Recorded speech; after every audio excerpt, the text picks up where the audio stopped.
உங்களை மாதிரி இளைஞனா கிராமம் கிராமமா தமிழ்நாடு முழுக்க பயணம் பண்ணி இந்த இளைஞரணியை வளர்த்தெடுக்க நான் பயணம் செய்த அவைகளெல்லாம் எண்ணி பார்க்கிறேன். அதுதான் இப்பொழுது எனக்கு ஞாபகங்களாக வந்து கொண்டிருக்கிறது. எத்தனை ஞாபகங்கள்!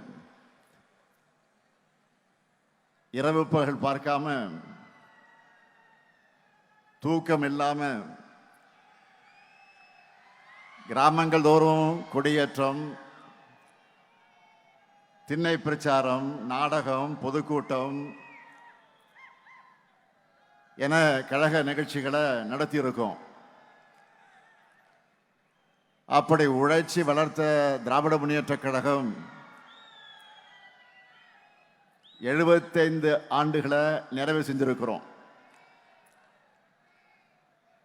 அப்படிப்பட்ட கழகத்திற்கு புது ரத்தமாக வந்திருக்கக்கூடிய உங்களை எல்லாம் பார்க்கும்போது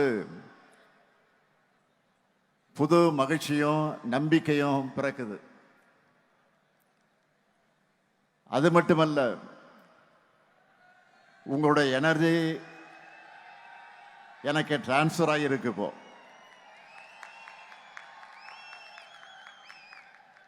இந்த மாபெரும் இயக்கத்தை பேரறிஞர் அண்ணா அவர்கள் தொடங்கினப்போ அவருக்கு வயசு 40.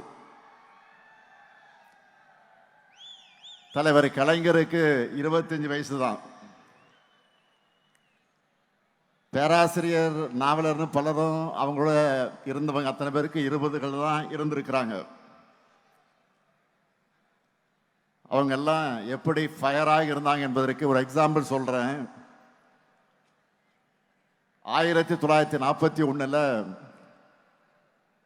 தலைவர் கலைஞர் அவர்கள் தமிழ்நாடு தமிழ் மாணவர் மன்றம் என்ற அமைப்பை உருவாக்கினார். அதனுடைய முதலாம் ஆண்டு நிறைவுக்கு புரட்சி கவிஞர் பாவேந்தர் பாரதிதாசன் அவர்கிட்ட இருந்து ஒரு வாழ்த்துப்பா வந்துச்சு. அந்த வாழ்த்துப்பால புரட்சி கவிஞர் எழுதின வரிகள் தான், கிளம்பிற்றுக்கான் தமிழச்சிங்க கூட்டம் கிழித்திரிய தேடுதுகான் பகை கூட்டத்தை. இந்த லைனை கேட்கும் போதே